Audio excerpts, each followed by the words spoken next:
భూమికి మరో ముప్పు పొంచి ఉంది. ఇప్పటికే కాలుష్యంతో పుడమి పొరలు దెబ్బతింటున్నాయి. ఇలాంటి సమయంలో నాసా కీలక ప్రకటన చేసింది. అంతరిక్షంలో భూమి వైపు ఓ భారీ గ్రహశకలం దూసుకొస్తోందని వెల్లడించారు. 2023 డిసెంబర్లోనే ఈ గ్రహశకలాన్ని గుర్తించామని, దీనిని 2024 YR4గా వ్యవహరిస్తున్నామని నాసా శాస్త్రవేత్తలు పేర్కొన్నారు. ఈ గ్రహశకలం భూమిని తాకే అవకాశం మొదట్లో 1% అని అంచనా వేసిన శాస్త్రవేత్తలు ఇప్పుడు ఈ ముప్పు రోజురోజుకు పెరుగుతోందని ఆందోళన వ్యక్తం చేస్తున్నారు. ఈ ఏడాది జనవరి 29న మరోసారి 2024 YR4 కదలికలను పరిశీలించగా భూమిని తాకే ప్రమాదం కేవలం 1% ఉందని తేలిందన్నారు. అయితే ఈ నెలలో జరిపిన పరిశోధనలో ఈ ముప్పు 3.2% పెరిగిందని తెలిపారు.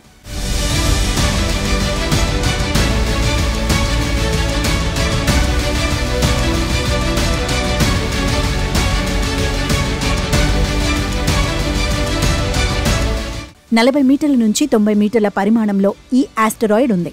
2032 డిసెంబర్ 22న ఈ గ్రహశకలం భూమిని తాకే అవకాశం ఉందని చెబుతున్నారు. భారీ పరిమాణంలో ఉన్న ఈ గ్రహశకలం దాదాపు గంటకు 40,000 మైళ్ల వేగంతో భూమి వైపుకు దూసుకువస్తోందని నాసా శాస్త్రవేత్తలు తెలిపారు. ఒకవేళ ఈ గ్రహశకలం భూమిని ఢీకొట్టకపోయినా వాతావరణంలోకి ప్రవేశించిన తర్వాత పేలిపోయినా కూడా ప్రభావం భారీగానే ఉంటుందని తెలిపారు. హిరోషిమాపై వేసిన అణుబాంబుతో పోలిస్తే 500 రెట్లు అధిక ప్రభావం ఉంటుందని అంచనా వేశారు.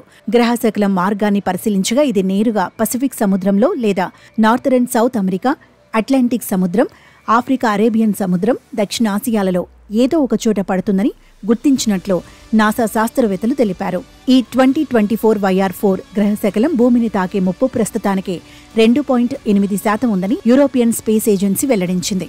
ఈ గ్రహశకలం భూమిని తాకుతుందా లేక గాలిలోనే పేలిపోతుందా అనే విషయంపై స్పష్టత లేదని నాసా శాస్త్రవేత్తలు తెలిపారు. అవసరమైతే గ్రహశకలాన్ని అడ్డుకొని మధ్యలోనే పేల్చివేసేందుకు తగిన సమయం ఉందని చెప్పారు.